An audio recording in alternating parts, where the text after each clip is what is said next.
One nation one election ದೇಶದ ಅಭಿವೃದ್ಧಿಯ ಬೆಳವಣಿಗೆ ದೃಷ್ಟಿಯಿಂದ ಅಗತ್ಯವಾಗಿ ಆಗಬೇಕಾಗಿರೋದು.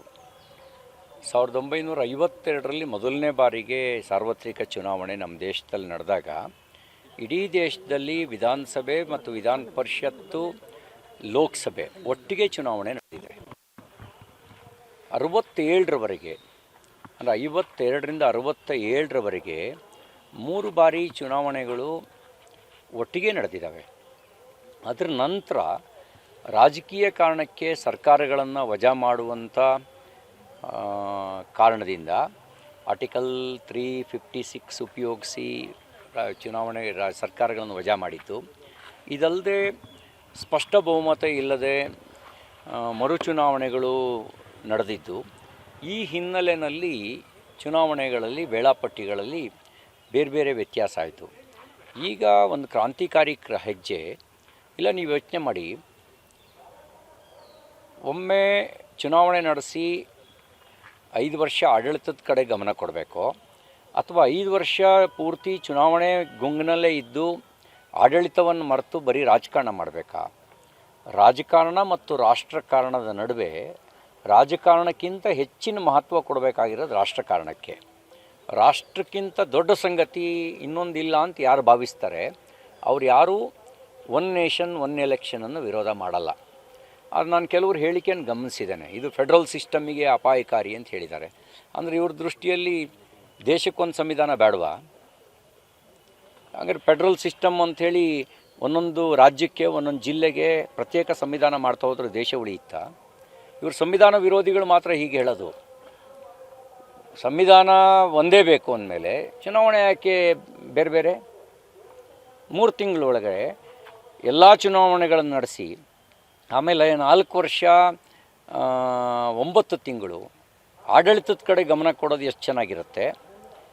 ಅದು ಬಿಟ್ಟು 3 ತಿಂಗಳು ಚುನಾವಣೆ ಗುಂಗಲ್ಲೇ ಇದ್ದು ಆಡಳಿತ ಮರೆತು ಚುನಾವಣೆ ಫಲಿತಾಂಶ ಏನಾಗುತ್ತೆ ಅನ್ನೋದ್ರ ಮೇಲೆ ಅದರ ಮೇಲೆ ಆಡಳಿತದ ಮೇಲೆ ಪ್ರಭಾವ ಪರಿಣಾಮ ಎರಡೂ ಬೀರುತ್ತೆ.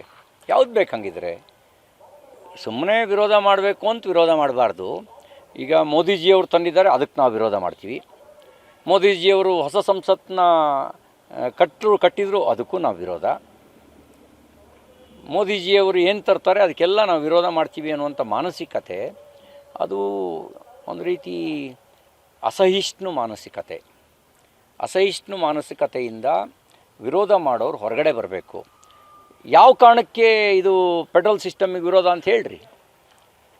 ಒಂದೇ ಸರಿ ಚುನಾವಣೆ ನಡೆಸೋದ್ರಿಂದ ಯಾವ ಕಾರಣಕ್ಕೆ ಇದು ಫೆಡ್ರಲ್ ಸಿಸ್ಟಮಿಗೆ ಧಕ್ಕೆ ಬರುತ್ತೆ ಅಂತ ಹೇಳಿ. ಸುಮ್ಮನೆ ಬಾಯಿಗೆ ಬಂದಂಗೆ ಮಾತಾಡಿದ್ರೆ ನಿಮ್ಮ ಘನತೆ ಹಾಳಾಗತ್ತೆ. ದೇಶಕ್ಕೊಂದು ಸಂವಿಧಾನ ಇಲ್ವಾ? ಹಾಗೆ ಒಂದು ಸಂವಿಧಾನನೂ ಧಿಕ್ಕರಿಸ್ತೀರಾ ನೀವು? ಅಂಬೇಡ್ಕರ್ ವಿರೋಧಿಯಾಗಿ ವರ್ತನೆ ಮಾಡ್ತೀರಾ ನೀವು? ಹಾಗಾಗಿ ಅಭಿವೃದ್ಧಿಯ ದೃಷ್ಟಿಯಿಂದ, ಆಡಳಿತದ ದೃಷ್ಟಿಯಿಂದ, ಚುನಾವಣಾ ವೆಚ್ಚದ ದೃಷ್ಟಿಯಿಂದ, ಎಲ್ಲ ದೃಷ್ಟಿಯಿಂದಲೂ ಒಂದು ದೇಶ ಒಂದು ಚುನಾವಣೆ ಅಗತ್ಯವಾಗಿ ಆಗಬೇಕಾಗಿರ್ತಕ್ಕಂಥದ್ದು. ಇದನ್ನು ನಾವು ಸ್ವಾಗತಿಸ್ತೇವೆ. ಇದರಿಂದ ದೇಶಕ್ಕೆ ಒಳ್ಳೆಯದಾಗತ್ತೆ. ಒನ್ ನೇಷನ್ ಒನ್ ಎಲೆಕ್ಷನ್ ದೇಶದ ಅಭಿವೃದ್ಧಿಯ ಬೆಳವಣಿಗೆ ದೃಷ್ಟಿಯಿಂದ ಅಗತ್ಯವಾಗಿ ಆಗಬೇಕಾಗಿರೋದು. 1952ರಲ್ಲಿ ಮೊದಲನೇ ಬಾರಿಗೆ ಸಾರ್ವತ್ರಿಕ ಚುನಾವಣೆ ನಮ್ಮ ದೇಶದಲ್ಲಿ ನಡೆದಾಗ ಇಡೀ ದೇಶದಲ್ಲಿ ವಿಧಾನಸಭೆ ಮತ್ತು ವಿಧಾನ ಪರಿಷತ್ತು, ಲೋಕಸಭೆ ಒಟ್ಟಿಗೆ ಚುನಾವಣೆ ನಡೆದಿದೆ.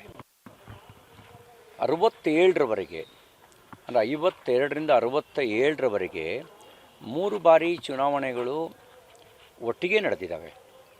ಅದರ ನಂತರ ರಾಜಕೀಯ ಕಾರಣಕ್ಕೆ ಸರ್ಕಾರಗಳನ್ನು ವಜಾ ಮಾಡುವಂಥ ಕಾರಣದಿಂದ ಆರ್ಟಿಕಲ್ 356 ಉಪಯೋಗಿಸಿ ಚುನಾವಣೆ ಸರ್ಕಾರಗಳನ್ನು ವಜಾ ಮಾಡಿತ್ತು.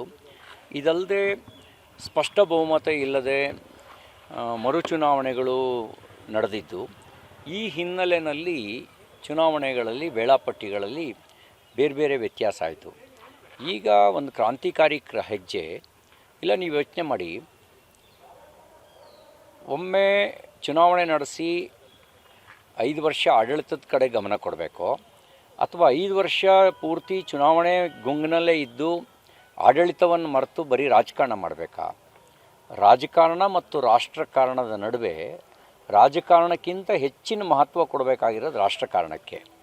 ರಾಷ್ಟ್ರಕ್ಕಿಂತ ದೊಡ್ಡ ಸಂಗತಿ ಇನ್ನೊಂದಿಲ್ಲ ಅಂತ ಯಾರು ಭಾವಿಸ್ತಾರೆ ಅವ್ರು ಯಾರೂ ಒನ್ ನೇಷನ್ ಒನ್ ಎಲೆಕ್ಷನನ್ನು ವಿರೋಧ ಮಾಡಲ್ಲ. ಅದು ನಾನು ಕೆಲವರು ಹೇಳಿಕೆಯನ್ನು ಗಮನಿಸಿದ್ದೇನೆ, ಇದು ಫೆಡ್ರಲ್ ಸಿಸ್ಟಮಿಗೆ ಅಪಾಯಕಾರಿ ಅಂತ ಹೇಳಿದ್ದಾರೆ. ಅಂದರೆ ಇವ್ರ ದೃಷ್ಟಿಯಲ್ಲಿ ದೇಶಕ್ಕೊಂದು ಸಂವಿಧಾನ ಬೇಡವಾ? ಹಾಗಾದ್ರೆ ಫೆಡ್ರಲ್ ಸಿಸ್ಟಮ್ ಅಂಥೇಳಿ ಒಂದೊಂದು ರಾಜ್ಯಕ್ಕೆ ಒಂದೊಂದು ಜಿಲ್ಲೆಗೆ ಪ್ರತ್ಯೇಕ ಸಂವಿಧಾನ ಮಾಡ್ತಾ ಹೋದ್ರೆ ದೇಶ ಉಳಿಯುತ್ತಾ? ಇವರು ಸಂವಿಧಾನ ವಿರೋಧಿಗಳು ಮಾತ್ರ ಹೀಗೆ ಹೇಳೋದು. ಸಂವಿಧಾನ ಒಂದೇ ಬೇಕು ಅಂದಮೇಲೆ ಚುನಾವಣೆ ಯಾಕೆ ಬೇರೆ ಬೇರೆ? 3 ತಿಂಗಳೊಳಗೆ ಎಲ್ಲ ಚುನಾವಣೆಗಳನ್ನು ನಡೆಸಿ ಆಮೇಲೆ 4 ವರ್ಷ 9 ತಿಂಗಳು ಆಡಳಿತದ ಕಡೆ ಗಮನ ಕೊಡೋದು ಎಷ್ಟು ಚೆನ್ನಾಗಿರುತ್ತೆ. ಅದು ಬಿಟ್ಟು 3 ತಿಂಗಳು ಚುನಾವಣೆ ಗುಂಗಲ್ಲೇ ಇದ್ದು ಆಡಳಿತ ಮರೆತು ಚುನಾವಣೆ ಫಲಿತಾಂಶ ಏನಾಗುತ್ತೆ ಅನ್ನೋದ್ರ ಮೇಲೆ ಅದ್ರ ಮೇಲೆ ಆಡಳಿತದ ಮೇಲೆ ಪ್ರಭಾವ ಪರಿಣಾಮ ಎರಡೂ ಬೀರುತ್ತೆ. ಯಾವ್ದು ಬೇಕಂಗಿದ್ರೆ ಸುಮ್ಮನೆ ವಿರೋಧ ಮಾಡಬೇಕು ಅಂತ ವಿರೋಧ ಮಾಡಬಾರ್ದು. ಈಗ ಮೋದಿಜಿಯವರು ತಂದಿದ್ದಾರೆ, ಅದಕ್ಕೆ ನಾವು ವಿರೋಧ ಮಾಡ್ತೀವಿ. ಮೋದಿಜಿಯವರು ಹೊಸ ಸಂಸತ್ತನ್ನ ಕಟ್ಟಿದ್ರು, ಅದಕ್ಕೂ ನಾವು ವಿರೋಧ. ಮೋದಿಜಿಯವರು ಏನು ತರ್ತಾರೆ ಅದಕ್ಕೆಲ್ಲ ನಾವು ವಿರೋಧ ಮಾಡ್ತೀವಿ ಅನ್ನುವಂಥ ಮಾನಸಿಕತೆ ಅದು ಒಂದು ರೀತಿ ಅಸಹಿಷ್ಣು ಮಾನಸಿಕತೆಯಿಂದ ವಿರೋಧ ಮಾಡೋರು ಹೊರಗಡೆ ಬರಬೇಕು. ಯಾವ ಕಾರಣಕ್ಕೆ ಇದು ಫೆಡ್ರಲ್ ಸಿಸ್ಟಮಿಗೆ ವಿರೋಧ ಅಂತ ಹೇಳ್ರಿ. ಒಂದೇ ಸರಿ ಚುನಾವಣೆ ನಡೆಸೋದ್ರಿಂದ ಯಾವ ಕಾರಣಕ್ಕೆ ಇದು ಫೆಡ್ರಲ್ ಸಿಸ್ಟಮಿಗೆ ಧಕ್ಕೆ ಬರುತ್ತೆ ಅಂತ ಹೇಳಿ. ಸುಮ್ಮನೆ ಬಾಯಿಗೆ ಬಂದಂಗೆ ಮಾತಾಡಿದ್ರೆ ನಿಮ್ಮ ಘನತೆ ಹಾಳಾಗತ್ತೆ. ದೇಶಕ್ಕೊಂದು ಸಂವಿಧಾನ ಇಲ್ವಾ? ಹಾಗೆ ಒಂದು ಸಂವಿಧಾನನೂ ಧಿಕ್ಕರಿಸ್ತೀರಾ ನೀವು? ಅಂಬೇಡ್ಕರ್ ವಿರೋಧಿಯಾಗಿ ವರ್ತನೆ ಮಾಡ್ತೀರಾ ನೀವು? ಹಾಗಾಗಿ ಅಭಿವೃದ್ಧಿಯ ದೃಷ್ಟಿಯಿಂದ, ಆಡಳಿತದ ದೃಷ್ಟಿಯಿಂದ, ಚುನಾವಣಾ ವೆಚ್ಚದ ದೃಷ್ಟಿಯಿಂದ, ಎಲ್ಲ ದೃಷ್ಟಿಯಿಂದಲೂ ಒಂದು ದೇಶ ಒಂದು ಚುನಾವಣೆ ಅಗತ್ಯವಾಗಿ ಆಗಬೇಕಾಗಿರ್ತಕ್ಕಂಥದ್ದು. ಇದನ್ನು ನಾವು ಸ್ವಾಗತಿಸ್ತೇವೆ. ಇದರಿಂದ ದೇಶಕ್ಕೆ ಒಳ್ಳೆಯದಾಗುತ್ತೆ. ಒನ್ ನೇಷನ್ ಒನ್ ಎಲೆಕ್ಷನ್ ದೇಶದ ಅಭಿವೃದ್ಧಿಯ ಬೆಳವಣಿಗೆ ದೃಷ್ಟಿಯಿಂದ ಅಗತ್ಯವಾಗಿ ಆಗಬೇಕಾಗಿರೋದು. 1952ರಲ್ಲಿ ಮೊದಲನೇ ಬಾರಿಗೆ ಸಾರ್ವತ್ರಿಕ ಚುನಾವಣೆ ನಮ್ಮ ದೇಶದಲ್ಲಿ ನಡೆದಾಗ ಇಡೀ ದೇಶದಲ್ಲಿ ವಿಧಾನಸಭೆ ಮತ್ತು ವಿಧಾನ ಪರಿಷತ್ತು, ಲೋಕಸಭೆ ಒಟ್ಟಿಗೆ ಚುನಾವಣೆ ನಡೆದಿದೆ. 67ರವರೆಗೆ ಅಂದರೆ 52ರಿಂದ 67ರವರೆಗೆ 3 ಬಾರಿ ಚುನಾವಣೆಗಳು ಒಟ್ಟಿಗೆ ನಡೆದಿದ್ದಾವೆ. ಅದರ ನಂತರ ರಾಜಕೀಯ ಕಾರಣಕ್ಕೆ ಸರ್ಕಾರಗಳನ್ನು ವಜಾ ಮಾಡುವಂಥ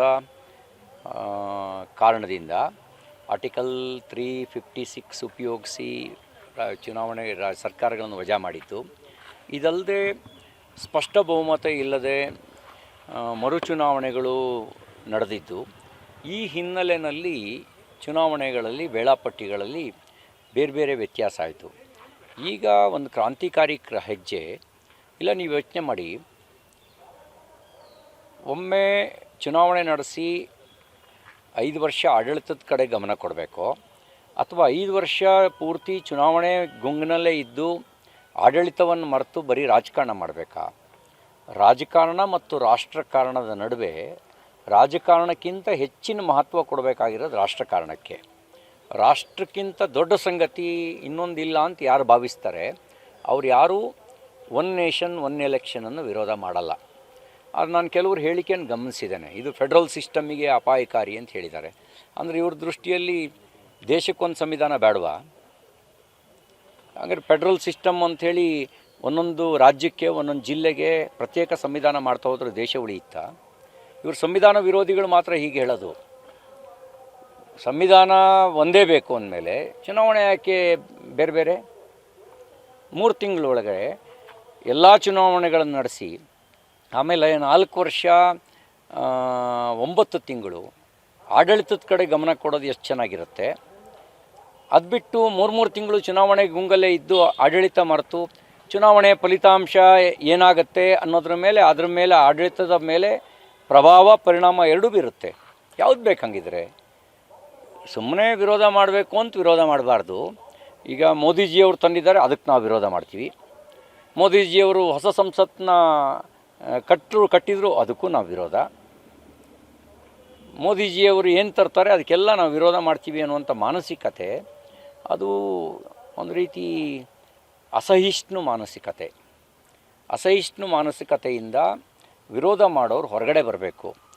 ಯಾವ ಕಾರಣಕ್ಕೆ ಇದು ಫೆಡ್ರಲ್ ಸಿಸ್ಟಮಿಗೆ ವಿರೋಧ ಅಂತ ಹೇಳ್ರಿ. ಒಂದೇ ಸರಿ ಚುನಾವಣೆ ನಡೆಸೋದ್ರಿಂದ ಯಾವ ಕಾರಣಕ್ಕೆ ಇದು ಫೆಡ್ರಲ್ ಸಿಸ್ಟಮಿಗೆ ಧಕ್ಕೆ ಬರುತ್ತೆ ಅಂತ ಹೇಳಿ. ಸುಮ್ಮನೆ ಬಾಯಿಗೆ ಬಂದಂಗೆ ಮಾತಾಡಿದ್ರೆ ನಿಮ್ಮ ಘನತೆ ಹಾಳಾಗತ್ತೆ. ದೇಶಕ್ಕೊಂದು ಸಂವಿಧಾನ ಇಲ್ವಾ? ಹಾಗೆ ಒಂದು ಸಂವಿಧಾನನೂ ಧಿಕ್ಕರಿಸ್ತೀರಾ ನೀವು?